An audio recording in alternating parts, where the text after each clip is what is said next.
धूप सिर पर चमक रही थी और खिड़की के पर्दे हल्की हवा के झोंके से फड़फड़ा रहे थे। कमरे में गहरी खामोशी छाई हुई थी, मगर उस खामोशी में अनाया की धड़कनों की आवाज़ जैसे गूंज रही थी। वो अपनी माँ के सामने खड़ी थी, आंखों में आंसू और चेहरे पर अविश्वास का साया। जुलेखा बेगम अपने पर्स से कुछ कागज निकाल रही थी। उनकी खामोशी में एक अजीब सा ठहराव था, जैसे वो अपनी बेटी की पीड़ा से अनजान हो या फिर बेपरवाह, या फिर वो जानबूझकर उससे लापरवाह बनने की कोशिश कर रही थी। अनाया ने आखिर हिम्मत करते हुए कांपती आवाज़ में कहा, मम्मी, ये आप क्या कर रही हैं? मैं हवेली में हमेशा के लिए कैसे रह सकती हूँ? आप जानती हैं ना, वहाँ के लोग कितने सख्त और बेरहम हैं। वे मुझे कभी स्वीकार नहीं करेंगे। सब कुछ जानते बूझते भी आप मुझे उस नरक में क्यों धकेल रही हैं? मुझे वहाँ नहीं जाना, मुझे आपके साथ ही रहना है। जुलेखा बेगम ने नज़र उठाकर अपनी बेटी को देखा। उनके चेहरे पर एक अजीब सी कठोरता थी जो किसी माँ के चेहरे पर नहीं होनी चाहिए। वो हल्का सा मुस्कुराई, जैसे अनाया की बातें उन्हें बेमानी लगी हों। स्वीकार करें या ना करें, ये तुम्हारी समस्या है अनाया। वो तुम्हारे बाप का घर है और तुम्हें वहाँ जाना होगा, और बस ये मेरा आखिरी फैसला है। मैं इससे ज़्यादा और तुम्हारी जिम्मेदारी नहीं उठा सकती, और वैसे भी तुम्हारे पास कोई दूसरा रास्ता नहीं है। अनाया के पैरों तले से जैसे ज़मीन खिसक गई। वो कुछ पल चुप रही, फिर बेबस होकर बोली, मम्मी, ये आप कैसी बातें कर रही हैं? क्या अपनी ही बेटी को यूँ छोड़ देंगी आप? जुलेखा बेगम ने अपनी बात जारी रखते हुए कहा, अनाया, तुम्हें समझना होगा कि मैं अब अपनी ज़िंदगी में आगे बढ़ना चाहती हूँ। मैंने अपनी पूरी जवानी तुम्हारे लिए कुर्बान कर दी। अब मैं भी खुशियों के बारे में सोच रही हूँ। मैं कब तक अकेले गुजारा कर सकती हूँ? कल को तुम्हारी भी शादी होगी, तुम अपने घर चली जाओगी। उसके बाद मैं फिर से तन्हा रह जाऊंगी। जब मुझे खुदा ने ज़िंदगी में खुश रहने का मौका दिया है, तो मैं इस मौके को कैसे गवा दूँ? उन्होंने पर्स बंद करते हुए कहा, और फिर थोड़ा रुककर एक गहरी सांस ली। फिर अनाया को समझाने की कोशिश करने लगी, और मैं तुम्हें गैरों में नहीं भेज रही, बल्कि तुम्हारे सगे बाप के पास भेज रही हूँ। और मैं तुम्हें अपने साथ अब और ज़्यादा नहीं रख सकती, क्योंकि मैंने एक फ़ैसला कर लिया है कि मैं निकाह कर रही हूँ, और इस नए सफ़र में तुम्हारे लिए कोई जगह नहीं। अनाया की आंखें हैरानी और दुख से भर गई थीं। वो सदमे से ज़मीन पर बैठती चली गई और धीमी आवाज़ में बोली, आप सच में ये कह रही हैं? आप मुझे इस हालत में छोड़ रही हैं? आप जानती हैं ना, हवेली वाले मुझे कभी चैन से जीने नहीं देंगे। उसकी शहद जैसी आंखें रोने की वजह से लाल अंगार हो रही थीं, लेकिन जुलेखा बेगम पर इस बात का कोई असर नहीं था। वो कुछ देर तक उसे देखती रहीं, और फिर जुलेखा बेगम ने गहरी सांस ली। खिड़की के पास जाकर बाहर का नज़ारा देखने लगी। धूप की रोशनी उनके चेहरे पर पड़ रही थी, और उनकी खूबसूरत सफ़ेद रंगत धूप में सोने की तरह दमक रही थी। इस उम्र में भी उनकी खूबसूरती का कोई जवाब नहीं था। कहीं से भी वो एक जवान बेटी की माँ नहीं लगती थी, और यही वजह थी कि जब उनकी सूनी जिंदगी में किसी ने अपने प्यार की दस्तक दी, तो वो खुद को रोक नहीं पाई। वो चुपचाप खिड़की के बाहर नज़ारे करती नहीं, मगर उनके हाव भाव बेरहम थे। तुम्हारे लिए ये सब सहना जरूरी है अनाया। ये इस दुनिया में जीना इतना आसान नहीं है। तुम्हें अपनी जगह बनानी होगी, और वैसे भी तुम्हारे साथ रहकर मैं कुछ भी नहीं कर सकती। अगर तुम मेरे साथ रहोगी तो तुम्हारे हिस्से में केवल तंगी आएगी। हवेली में जाकर कम से कम तुम्हें अपने हक का हिस्सा मिल सकता है। तुम्हें वो सारा ऐशो आराम मिल सकता है जिसकी तुम हकदार हो। मेरे साथ रहकर सिवाय गरीबी के तुम्हें कुछ भी नहीं मिलेगा। मेरी बात मान लो, कल को तुम ही कहोगी कि माँ का फैसला बिल्कुल सही था। अनाया ने हिचकियों के बीच कहा, वो हक जो मुझे मिलने से पहले ही छीन लिया जाएगा। आप जानती हैं ना, वे लोग कितने जालिम हैं। वे मुझे कभी अपनाने वाले नहीं हैं, और आप जानती हैं, बाबा के दिल में मेरे लिए कोई मोहब्बत नहीं है। जुलेखा बेगम ने मुड़कर बेटी की ओर देखा और कठोर लहजे में कहा, अनाया, ये वक्त भावुक होने का नहीं है। तुम अब बड़ी हो चुकी हो, और यही सब तुम्हारे लिए बेहतर है। उन्होंने कठोर बनना पड़ा। अगर वो कठोर न बनती तो अनाया उन्हें छोड़कर कभी न जाती। अनाया ने एक बार फिर अपनी माँ को देखते हुए कहा, ये बेहतर है कि आप अपनी बेटी को ऐसे जालिमों के हवाले कर दें जिनके सामने मैं कुछ भी नहीं हूँ। जुलेखा बेगम के चेहरे पर झुंझलाहट के हाव भाव साफ नजर आ रहे थे। मैंने कह दिया ना अनाया, अब तुम्हारे पास दूसरा कोई विकल्प नहीं है। तुम्हारे लिए यही बेहतर है कि तुम अपने बाप के पास चली जाओ। अनाया के दिल में गुस्से और बेबसी का तूफान उठ रहा था। वो उठकर खड़ी हो गई, लेकिन उसकी टांगें कांप रही थीं। आपने हमेशा अपनी ज़िंदगी के बारे में सोचा अम्मी, कभी मेरी खुशियों के बारे में नहीं सोचा। आज आपने साबित कर दिया कि मैं आपके लिए सिर्फ एक बोझ हूँ। जुलेखा बेगम ने अपने चेहरे पर एक बनावटी मुस्कान सजाई और कमरे से निकलते हुए कहा, ये तुम्हारी सोच है अनाया, लेकिन एक दिन तुम्हें समझ आ जाएगी।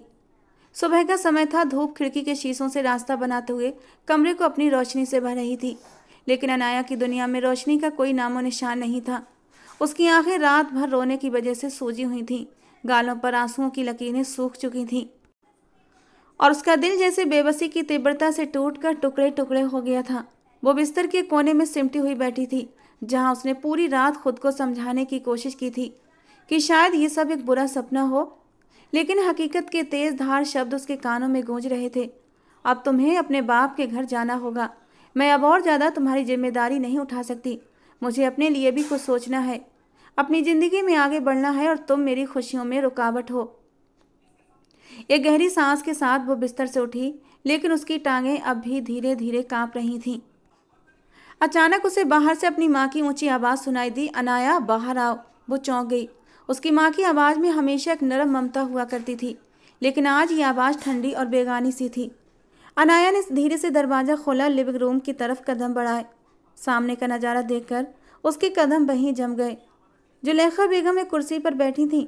उनके पास 2 बैग रखे थे और उनके चेहरे पर चश्मा टिका था, जो उनके हाव भाव को और भी कठोर बना रहा था। अम्मी, ये सब क्या है? अनाया ने हैरानी और डर से पूछा। जुलेखा बेगम ने चश्मा उतारते हुए एक नज़र अनाया पर डाली और फिर ठंडे लहजे में बोली, मैं जा रही हूँ अनाया। मकान मालिक कुछ ही देर में आएगा और ये घर बंद हो जाएगा। तुम भी अपना सामान समेट लो और अपने बाप के घर चली जाओ। हाँ, सामान समेटने से पहले नाश्ता कर लेना, जो मैंने तुम्हारे लिए किचन में बना कर रखा है। अनाया की आंखों में आंसू तैरने लगे। वो कांपती आवाज़ में बोली, अम्मी, आप ऐसा क्यों कर रही हैं? मैं आपकी बेटी हूँ। आप कैसे मुझे उनके पास भेज सकती हैं? आप जानती हैं वे लोग मुझे कभी स्वीकार नहीं करेंगे, फिर भी आप ऐसा कर रही हैं। उसने रात वाली बात फिर से दोहराई तो झुंझलाते हुए जुलेखा बेगम ने एक गहरी सांस ली और कुर्सी से उठकर खड़ी हुई। उनके रवैये में बेदर्दी और ठंडापन साफ झलक रहा था।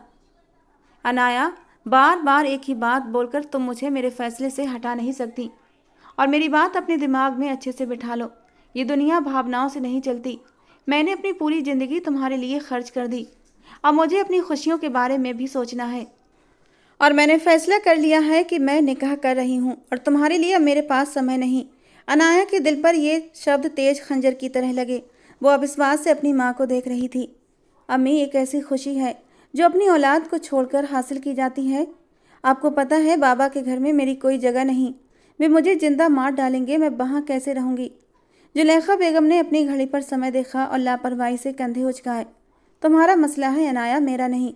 और वैसे भी तुम ये बात समझ लो तो ज़्यादा अच्छा है कि वो सिर्फ धमकियाँ होती हैं जो तुम्हारा बाप तुम्हें देता है, वरना तुम उसका अपना खून हो, और कोई अपने खून को यूँ दर्द नहीं देता। तुम देखना, वो लोग तुम्हें बहुत प्यार से अपना लेंगे और तुम्हें बहुत इज्जत और मान के साथ रखेंगे। खैर, तुम्हें अपने बाप के घर जाना होगा, ये तुम्हारा हक है, और वहाँ तुम्हें अपनी जगह खुद बनानी होगी। अनाया की आंखों से आंसू बह निकले। वो घुटनों के बल नीचे बैठ गई और कांपती आवाज़ में बोली, अम्मी, खुदा के लिए ऐसा जुल्म मत करें। मुझे अभी इतनी समझ नहीं है। मैं अकेले कैसे ज़िंदगी में आगे बढ़ूंगी? अभी मेरी उम्र ही क्या है? मैं अभी सिर्फ 17 साल की हूँ। मैंने ज़िंदगी में अभी बहुत कुछ भी नहीं देखा, लेकिन जितना भी देखा है वो सब आपके बिना नहीं देखा। आप मेरी दुनिया हैं। आपके बिना मैं कुछ भी नहीं। जुलेखा बेगम ने उसकी बात पर कोई ध्यान नहीं दिया।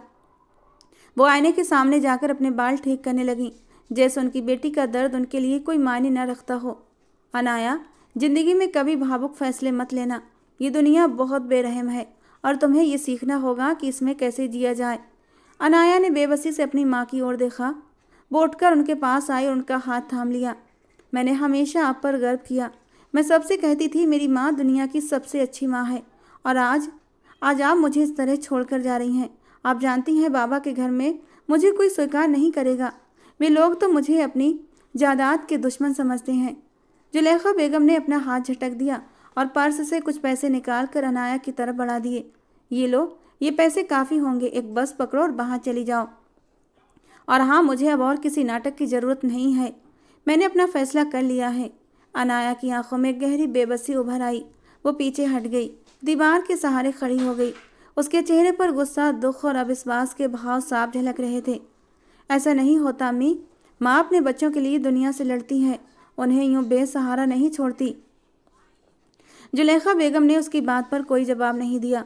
उन्होंने अपने बैग उठाए और दरवाजे की तरफ बढ़ गईं।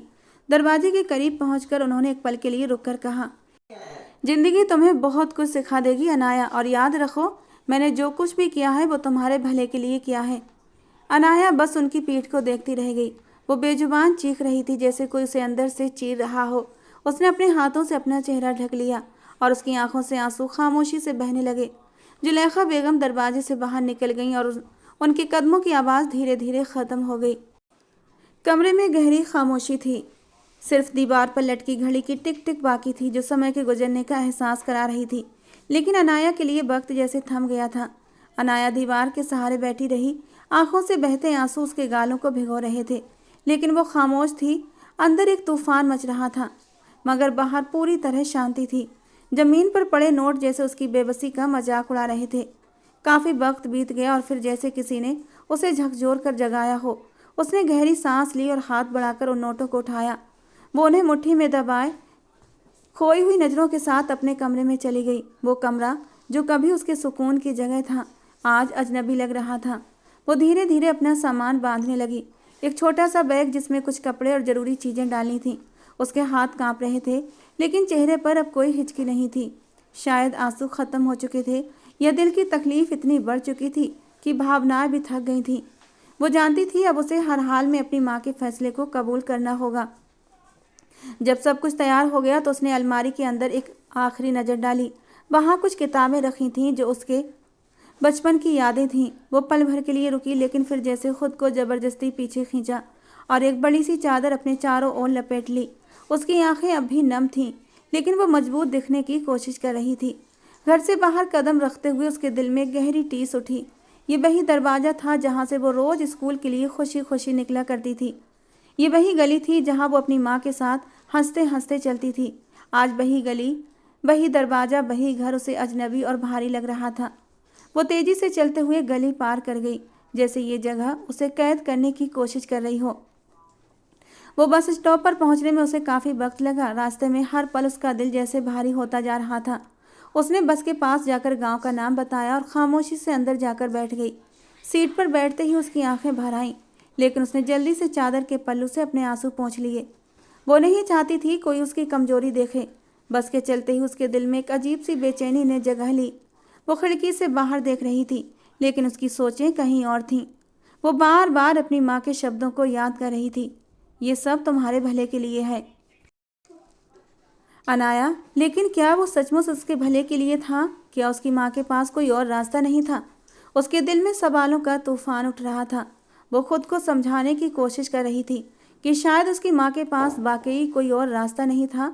लेकिन फिर वही माँ जो उसे प्यार से गुड़िया कहकर गले लगाती थी, वही माँ जिसकी ममता पर उसे हमेशा गर्व था, वो उसे इस तरह अकेला कैसे छोड़ सकती थी? बस अपनी गति से चल रही थी और अनाया को ऐसा लग रहा था जैसे वो एक ऐसे सफ़र पर जा रही है जिसकी मंजिल सिर्फ और सिर्फ दर्द है, इसके अलावा कुछ भी नहीं। उसके दिमाग में हवेली की यादें एक एक करके उभरने लगीं। ऊंची दीवारें, बड़े बड़े दरवाजे और अंदर का वो माहौल जहाँ हर तरफ एक अजीब सा दबाव महसूस होता था। वहाँ की औरतें जो हमेशा चुपचाप रहती थीं और मर्द जिनकी नज़रों में सिर्फ घमंड झलकता था। और हवेली के मर्द औरतों पर सिर्फ हुक्म चलाना जानते थे। हवेली की सारी औरतें मर्दों के सामने सर झुकाकर खड़ी रहती थीं। ये सब याद करते हुए उसका दिल और भी ज़्यादा भारी होने लगा।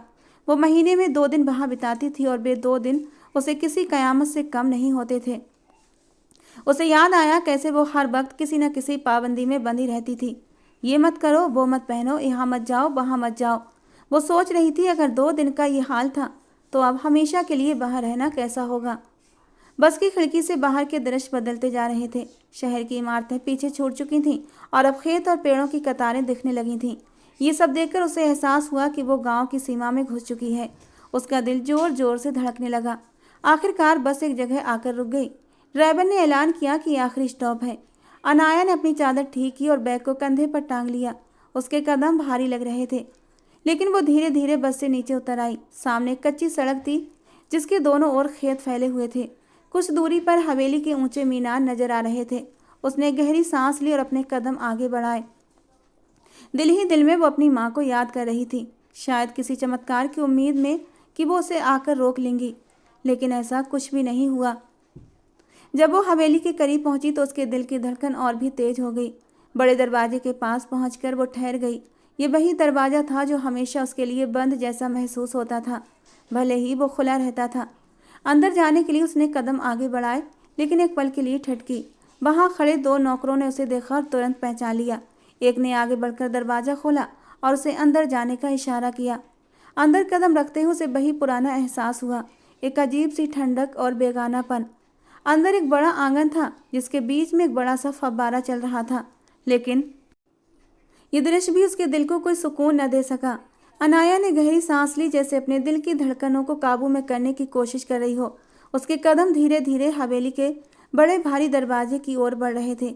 ये दरवाजा, जिसे देखकर हमेशा उसके अंदर एक अजीब सा डर जाग उठता था। हवेली की ऊंची दीवारें, लोहे का भारी दरवाजा और उस पर लटकी हुई मोटी जंजीरें उसे हमेशा जगह पर कैदी होने का एहसास कराती थीं। आज भी वही एहसास उसके दिल को जकड़ रहा था। उसने चादर को अपने चारों तरफ और कसकर लपेटा और दरवाजे के करीब पहुंचकर अंदर झांका। हवेली के अंदर का माहौल हमेशा की तरह शांत और ठंडा था। बड़े आंगन में रात रानी और मोगरे की खुशबू फैली हुई थी, लेकिन ये खुशबू भी उसकी बेचैनी को कम नहीं कर पा रही थी। वो कुछ पल तक वहीं खड़ी रही, गहरी सांसें लेती हुई, जैसे खुद को किसी कड़े इम्तिहान के लिए तैयार कर रही हो। उसकी बड़ी गहरी आंखें, जिनमें हमेशा चमक होती थी, आज बुझी बुझी सी लग रही थीं। लंबे काले बाल, जिन्हें वो हमेशा खुला रखना पसंद करती थी, 2 दिन से उसने बालों में कंघी भी नहीं की थी। जबरदस्ती लपेटकर उन्हें क्लेचर में कैद किया था, जो अपनी हालत पर आज मातम कर रहे थे और चादर के नीचे छुपे हुए थे। अनाया ने दरवाजे को पार किया और हवेली के अंदर कदम रखा। आंगन की पगडंडियों पर चलते हुए उसके कदम भारी हो रहे थे। उसे पता था कि अंदर का माहौल हमेशा की तरह सख्त होगा, जहां मर्द और औरतें अलग अलग दुनियाओं में रहते हैं और हर चीज़ पर नियमों की जंजीरें बंधी हुई हैं। उसने अपनी चादर को और मजबूती से पकड़ा, जैसे खुद को हवेली के अंदर के माहौल से बचाना चाहती हो। हवेली के अंदरूनी हिस्से में एक सन्नाटा था। यह सन्नाटा सामान्य था, क्योंकि अनाया जब भी यहाँ आती, जनान खाने की और औरतों की हंसी या बातचीत की आवाज़ें सुनाई देती थीं। उसकी कजिन्स, उसकी ताई और उसकी दादी माँ हमेशा जनान खाने में मौजूद होती थीं, लेकिन आज हवेली अजीब सी खाली खाली लग रही थी। एक पल के लिए उसका दिल घबरा गया। वो सोचने लगी, आखिर ये सन्नाटा क्यों? उसके कदम खुद ब खुद जनान खाने की ओर बढ़ने लगे। हर कदम के साथ उसका दिल और तेज धड़कने लगता और उसके दिमाग में अजीब अजीब ख्याल आने लगते। वो अभी आधे रास्ते में ही थी कि रसोई के दरवाजे से एक नौकरानी बाहर निकली। उसे देखकर वो नौकरानी ठिठक गई, जैसे उसका वहाँ होना अप्रत्याशित हो। नौकरानी जल्दी से आगे बढ़ी और बहुत ही आदरपूर्वक झुककर सलाम किया। अनाया ने धीमी आवाज़ में उत्तर दिया, लेकिन उसके चेहरे पर भारी उलझन फैली हुई थी। बीबी जी, आप कब आईं? नौकरानी ने थोड़े झिझकते हुए पूछा। अभी अभी। सब लोग कहाँ हैं और जनान खाना इतना खाली क्यों है? अनाया की आवाज़ में आश्चर्य साफ झलक रहा था। घर के सभी लोग दूसरे गांव की शादी में गए हैं बीबी जी। मर्द लोग मर्दान खाने में हैं और महिलाएं वहां मेहमानों के साथ गई हैं, नौकरानी ने समझाते हुए कहा। और ये सुनकर अनाया ने पल भर के लिए सुकून की सांस ली, लेकिन उसके भीतर एक अजीब सा एहसास भी जागा। उसने गहरी नज़रों से नौकरानी की ओर देखा। और दादी, क्या वो भी गई हैं? उसने गंभीर स्वर में पूछा। नौकरानी ने सर हिलाया। जी बीबी जी, वो भी गई हैं। सिर्फ मैं और 2 नौकर हवेली में हैं। अगर आपको भूख लगी है तो मैं खाना बना दूं? अनाया ने सिर हिलाकर मना कर दिया। नहीं, मुझे अभी कुछ नहीं चाहिए। हाँ, बस 1 कप चाय बना दो, सर में दर्द है। थोड़ा रुककर उसने नौकरानी से कहा और थकी हुई आवाज़ में अपने कमरे की ओर बढ़ने लगी। अनाया का कमरा हवेली के पिछले हिस्से में था, जहाँ हमेशा गहरी खामोशी छाई रहती थी।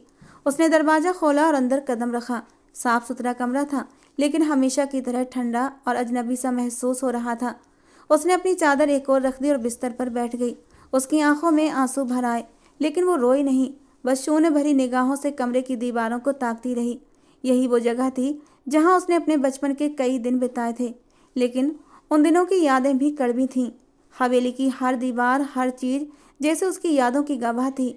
अनाया के दिमाग में वो दिन तैरने लगे जब वो महीने के केवल 2 दिन इस हवेली में आकर बिताया करती थी, लेकिन उन 2 दिनों में भी वो घुटन महसूस करती थी। हवेली के सख्त नियम, दादी की कठोरता और कजिन्स की तानों से भरी बातें, ये सब उसे यहाँ आने से डराता था। उसने गहरी सांस ली और बिस्तर पर लेट गई। आंखें बंद करते हुए वो पल याद आया जब उसकी माँ ने उसे इस हवेली के हवाले किया था। वो क्षण जब उसकी माँ ने कहा था, अनाया तुम्हारी जगह अब यही है, मैंने अपनी ज़िंदगी का फैसला कर लिया है। और अनाया के दिल में गहरी चुभन हुई थी। वो अपनी माँ की बातों को समझने की कोशिश कर रही थी, लेकिन वे बातें उसे केवल जख्म दे रही थीं। कमरे की खामोशी उसे और बेचैन करने लगी। वो उठी और खिड़की के पास जाकर खड़ी हो गई। बाहर बगीचे में अंधेरा फैलने लगा था। चांदनी रात थी, लेकिन उस चांदनी में भी उसे सुकून नहीं मिल रहा था। अनाया ने खुद को संभालने की कोशिश की। उसे पता था यह हवेली अब उसका मुकद्दर है और उसे इसी मुकद्दर को अपनाना होगा, चाहे वो कितना भी मुश्किल क्यों ना हो। उसने धीरे धीरे अपनी आंखें खोलीं, जैसे किसी गहरे सपने से बाहर आई हो। वो गहरी नींद में थी, इतनी गहरी कि उसे ये भी एहसास नहीं हुआ कि रात के साए कब फैल गए। वो कुछ देर तक शून्य निगाहों से छत को घूरती रही, फिर कमरे में बिखरी हल्की नारंगी रोशनी पर ध्यान दिया जो शाम का अनोखा रंग लिए हुए थी। अचानक उसने महसूस किया कि कोई उसका कंधा हल्के से झकझोर रहा है।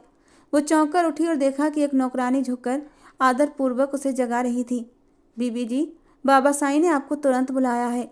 वो काफ़ी देर से आपके जागने का इंतजार कर रहे थे, लेकिन अब और इंतजार नहीं कर सकते।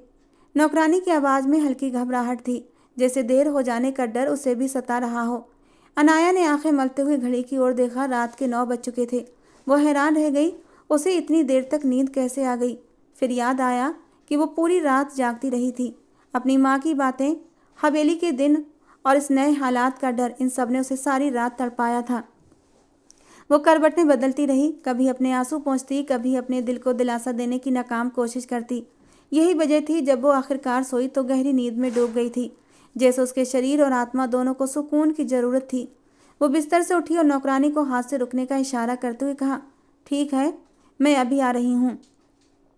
ये कहकर वो जल्दी से बाथरूम में गई, चेहरा धोया और ठंडे पानी के छींटे मारकर खुद को जगाने की कोशिश की। जब उसने आईने में खुद को देखा तो एक पल के लिए ठिठक गई। उसकी बड़ी गहरी आंखें जो हमेशा चमकती रहती थीं, आज रात भर की बेचैनी के कारण थकी थकी सी लग रही थी। लेकिन फिर भी उसके चेहरे की नेचुरल खूबसूरती ने इस थकान को पीछे छोड़ दिया था। लंबे घने बाल, रोने की वजह से लाल होती नाक और गुलाबी होंठ, ये सब उसकी खूबसूरती की पहचान थे। उसने चेहरा पोंछा, हल्का सा दुपट्टा सिर पर ओढ़ा और कमरे से बाहर निकल आई। इस वक्त उसके दिल में कई सवाल उमड़ रहे थे। उसे पता था बाबा साईं उसे देखते ही सबसे पहला सवाल यही करेंगे कि वो समय से पहले हवेली क्यों आई है, और वो क्या जवाब देगी। कैसे उन्हें बताएगी कि वो अपनी माँ के फैसले के बाद यहाँ पनाह लेने आई है। वो धीरे धीरे जनान खाने की ओर बढ़ रही थी। जनान खाने में कदम रखते ही उसने देखा कि सामने उसकी दादी अम्मा, ताई, चाची और कजिन्स बैठे हुए थे। उनकी नज़रें तुरंत अनाया पर टिक गईं, जैसे वो अचानक आकर सबको चौंका चुकी थी। अस्सलाम वालेकुम दादी अम्मा, अनाया ने अदब से सलाम किया। दादी अम्मा तुरंत अपनी जगह से उठकर खड़ी हुईं। उनकी आंखों में अचानक से मोहब्बत की चमक आई थी। वालेकुम अस्सलाम बेटी, आ जाओ मेरे पास। उन्होंने अपने बाजू फैलाकर अनाया को गले से लगा लिया। दादी का ये प्यार भरा स्पर्श हमेशा हमेशा उसके दिल को सुकून देता था। ये वो एकमात्र रिश्ता था जो उसे इस हवेली में अपना महसूस होता था। उसने दादी के हाथ चूमे और उनकी पेशानी पर एक प्यार भरा बोसा दिया। बाबा साहब ने तुम्हें बुलाया है बेटी, दादी ने ममता भरे लहजे में कहा। वो कई बार यहाँ आकर देख चुके हैं कि तुम जागी हो या नहीं। आखिर में उन्होंने कहा कि किसी को भेजकर तुम्हें जगा दें। जाओ, उनसे मिल लो जाकर, वो तुम्हारा बेसब्री से इंतजार कर रहे हैं। अनाया ने सिर हिलाया और इजाज़त लेकर आगे बढ़ गई। उसने चादर को अपने गिर्द कसकर लपेट लिया और चेहरे पर दुपट्टा ले लिया। उसे मर्दान खाने की तरफ जाना था, जो हवेली के उसूलों के मुताबिक औरतों के लिए मना था, मगर बाबा साहब के कमरे तक पहुंचने के लिए उसे वहां से गुजरना ही था। हवेली का माहौल हमेशा की तरह सख्त और खामोश था। अनाया के दिल जोर जोर से धड़क रहा था। हर कदम के साथ उसके दिल में सवाल और डर उभर रहा था। उसने कभी अपने बाप के सामने इस तरह की कमज़ोर हालत में खुद को पेश नहीं किया था। आज उसे अपने जज्बात छुपाने थे। मर्दान खाने के दरवाजे पर पहुंचते ही उसे हल्की सी झिझक महसूस हुई। वो दरवाजे को देखती रही, जैसे अंदर जाने की हिम्मत जुटा रही हो। फिर उसने गहरी सांस ली, दरवाज़ा खोला और अंदर चली गई। मर्दान खाने का माहौल हमेशा की तरह रौबदार था। दीवारों पर टंगी बंदूकें, फर्श पर बिछे कीमती कालीन और कमरे के कोने में जलते हुए धीमे धीमे रोशनी देते हुए दिए सब कुछ एक जमींदाराना जिंदगी की झलक दिखा रहे थे। बाबा साहब कमरे के बीचों बीच अपनी बड़ी सी कुर्सी पर बैठे थे। उनके हाथ में हुक्का था जिससे हल्का हल्का धुआं उठ रहा था। उनकी गहरी आंखें तुरंत अनाया पर टिक गईं, जैसे वो सब कुछ जानने के लिए बेताब हों। आ गई तुम? बाबा साहब ने गहरी रौबदार आवाज में कहा। उनके लहजे में गुस्सा नहीं था, लेकिन एक अजीब सा सवाल छुपा था। अनाया ने खामोशी से सिर झुका लिया। क्या हुआ? वक्त से पहले क्यों आई हो? तुम्हें यहाँ इस वक्त नहीं होना चाहिए था। उनकी निगाहें उसे परख रही थीं। अनाया ने चेहरा ऊपर उठाया, लेकिन उसकी जबान से अल्फाज नहीं निकल सके। वो एक पल के लिए रुकी, फिर धीरे से बोली, अम्मी ने भेजा है बाबा साहब। ये सुनते ही बाबा साहब के चेहरे पर एक साया सा लहराया। उन्होंने हुक्के का गहरा कश लिया और फिर अनाया की ओर देखते हुए कहा, अम्मी ने भेजा है, लेकिन क्यों? क्या हुआ है? जब अनाया ने कहा कि अम्मी ने भेजा है तो सरफराज साहब का चेहरा कठोर हो गया। उनकी पेशानी पर शिकने उभर आईं। उनकी आंखों में गुस्से और हैरानी की एक झलक थी, जैसे वो सोच रहे हों कि ये क्या बात है। उन्होंने अनाया को संदेह भरी नज़रों से देखते हुए कहा, क्यों? तुम्हारी माँ ने कोई नया आशिक ढूंढ लिया क्या? अनाया को ये शब्द एक गहरे घाव की तरह चुभे थे। वो तड़प कर अपने बाप की ओर देखने लगी और उनके दिल में एक टीस उठी। उसकी आंखों में अनगिनत सवाल और दर्द की गहराइयां भी बढ़ने लगीं। उसकी आत्मा में जैसे कोई चुभन उतर आई और वो खुद को संभाल नहीं पाई। फिर बिना सोचे समझे वो अचानक अपने बाप के कदमों में गिर पड़ी और उनके घुटनों पर सिर रखकर फूट फूट कर रोने लगी। ये दृश्य सरफराज साहब के लिए बिल्कुल अप्रत्याशित था। वो अपनी बेटी की इस हालत को देखकर स्तब्ध रह गए। अनाया की आंखों में उन्होंने पहली बार इतनी बेबसी और दर्द देखा था। उन्होंने उसे इस तरह टूटते हुए पहले कभी नहीं देखा था, ना ही उसने कभी उनके सामने इस तरह रोने की हिम्मत की थी। वो जानते थे अनाया ने जिंदगी में बहुत कुछ सहा है, लेकिन हर बार उसने अपनी तकलीफ़ों को छुपाकर एक मुस्कुराहट का लबादा ओढ़ लिया था। लेकिन आज वही बेटी जिसकी मुस्कुराहट कभी उनके दिल को सुकून देती थी, आज उसके आंसुओं ने उनके दिल को तोड़ दिया था। सरफराज साहब पूरी तरह खामोश हो गए थे। उनके मन में कई विचार उठ रहे थे, लेकिन वो कुछ कहने में असमर्थ थे। उन्होंने तुरंत अपने कदमों में गिरी अनाया के सिर पर हाथ रखा, जैसे उसके दुख को अपनी ममता से शांत करना चाहते हों। उनके हाथ का स्पर्श बहुत ही कोमल और प्यार भरा था, जिसने अनाया के मन में एक हल्की सी सुकून की लहर पैदा की थी। उन्होंने गहरी आवाज़ में कहा, क्या हुआ है अनाया? सब बताओ। क्या तुम्हारी माँ ने कुछ किया है या फिर कोई और बात है? अनाया ने एक पल के लिए सरफराज साहब की आंखों में देखा और फिर बिना आवाज़ के रोते हुए अपने दिल का सारा दर्द उनके सामने रख दिया। उसने बताया कि उसकी माँ ने उसे क्यों यहाँ भेजा और क्यों उसे इस हवेली में आने का आदेश दिया। उसने अपनी माँ की बेरुखी, अनदेखी और अपने दिल के दुख को सरफराज साहब के सामने बिना किसी डर के खोल कर रख दिया था। सरफराज साहब ये सब सुनकर पूरी तरह मौन हो गए थे। उनके चेहरे पर एक गहरी सोच की छाया थी, जैसे वो इन बातों का मूल्यांकन कर रहे हों और ये तय कर रहे हों कि इस वक्त उन्हें क्या करना चाहिए। फिर उन्होंने बिना किसी प्रतिक्रिया के अनाया के सिर पर हाथ रखा और साफ शब्दों में कहा, अभी तुम अपने कमरे में जाओ और आराम करो, लेकिन याद रखना यहाँ रहना है तो एक कुर्बानी देनी पड़ेगी। सरफराज साहब की ये बात अनाया के ऊपर किसी बिजली की तरह गिरी थी। उसे यकीन नहीं हो रहा था कि उसके बाप ने उसे क्या कहा है। वो सोच भी नहीं सकती थी कि इस बड़ी हवेली में जगह पाने के लिए उससे कुर्बानी मांगी जाएगी। उसके दिल में एक बार फिर गहरे दुख की लहर दौड़ गई। उसने अपने आंसू पोंछे और पूरी कमजोरी के बावजूद चुपचाप अपने कमरे में चली गई। उसकी आंखें अब भी रोने के कारण लाल और नम थीं। उसके चेहरे पर आंसुओं के निशान बाकी थे। वो सोच रही थी जिंदगी की ये मुश्किलें और कुर्बानियाँ उसके दिल को कितना चोट पहुँचा रही हैं। सरफराज साहब की वो रहस्यमय बात अब भी उसके दिमाग में गूंज रही थी। वो समझ नहीं पा रही थी उसे क्या करना चाहिए, लेकिन उसे ये महसूस हो रहा था कि इस हवेली का माहौल और इसके नियम उसकी ज़िंदगी को एक ऐसे मोड़ पर ले जाएंगे जहाँ से लौटना नामुमकिन होगा। समय धीरे धीरे बीतने लगा और हवेली में एक अजीब सा सन्नाटा छा गया। 2 दिन बाद मर्दाना और जनाना खाने के बीच की दीवार हटा दी गई और उसकी जगह एक बड़ा सा लॉन्च बना दिया गया। ये लॉन्च अब एक ऐसा स्थान बन गया जहाँ मर्द और औरतें एक साथ बैठ सकते थे, लेकिन ये माहौल अनाया के लिए पूरी तरह अजनबी और असामान्य था। लॉन्च में जमा मर्दों की उपस्थिति ने अनाया को चौंका दिया। वो सहमी सहमी से अपनी दादी के पास जाकर बैठ गई। वहाँ मौजूद मर्दों में से उसके दादा साहब, चाचा और उसके बाप सरफराज साहब भी थे। सभी के चेहरों पर गहरी गंभीरता थी। ये सन्नाटा उसके दिल की धड़कनों को और भी तेज कर रहा था। तभी दादा साहब की गहरी आवाज़ गूंजी। उनकी निगाहें अनाया पर ठहर गईं। उनकी आवाज़ में आदेश की झलक थी और उनके हर शब्द में ऐसी सख्ती थी जो दिलों को कांपने पर मजबूर कर दे।